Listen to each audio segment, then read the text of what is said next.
sobrang hilo or lutang kayo, masakit talaga yung ulo nyo.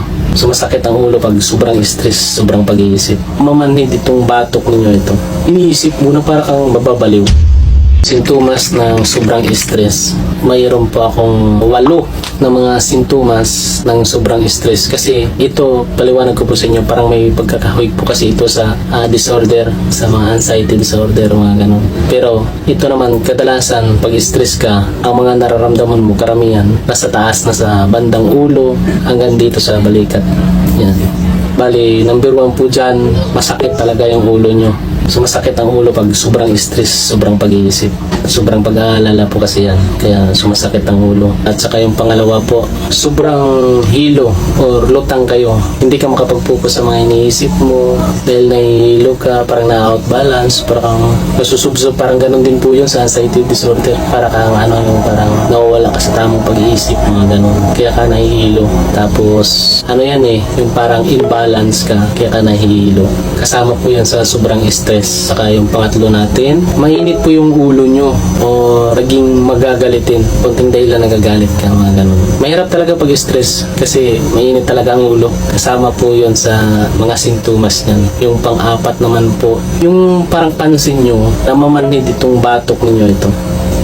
Stress po yan. Sobrang stress yan. Akala mo, parang high blood ka, mga ganun. Kaya parang namamanhid po yung batok. Kasama po talaga yan. Pang-5 po natin, yung wala kang gana sa lahat. Sa mga ginagawa mo, kahit sa pagkain, wala kang gana. Kung ano man ang mga gagawin dyan, yung parang hindi ka komportable sa sarili mo. Wala kang kagana-gana.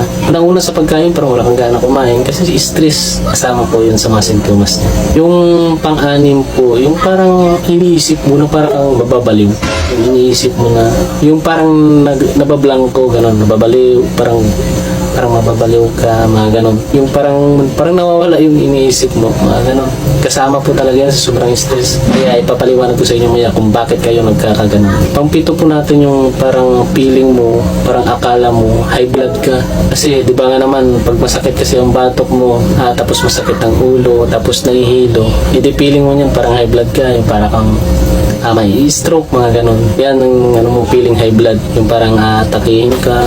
Kasi yun ang napipil mo talaga. Ito po yung pang-8. Masakit yung buong kalamnan, masakit yung katawan. Yung parang kang walang lakas, yung hanggang balikat mo parang walang lakas.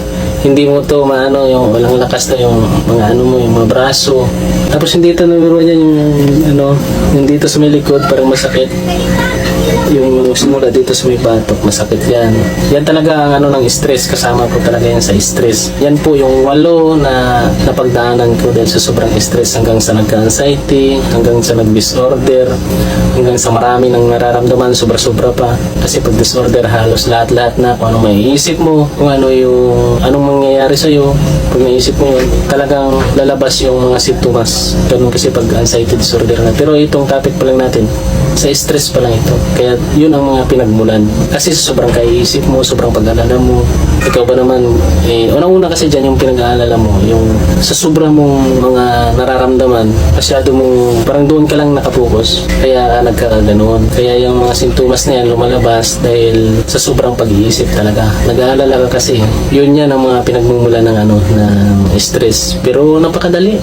Napakadali lang pala yan. Siyempre naman, kontrolin mo talaga ang sarili mo para mawala siya. Kasi pag binigyan mo kasi ng reaction, binigyan mo siya ng attention, doon talaga lalabas ang lahat-lahat. Kaya ang stress, hindi ko naman sinasabing delikado kasi ang mga sintomas niyan mahirap din talaga. Pero mas maganda na wag na lang mangyari sana sa inyo. Huwag na lang mangyari sa atin, mga ganun ba.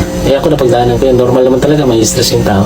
Kasama sa buhay ng isang tao yan. Ang topic natin mga sintomas. Tapos kasi kasama na rin yan yung parang anxiety na talaga.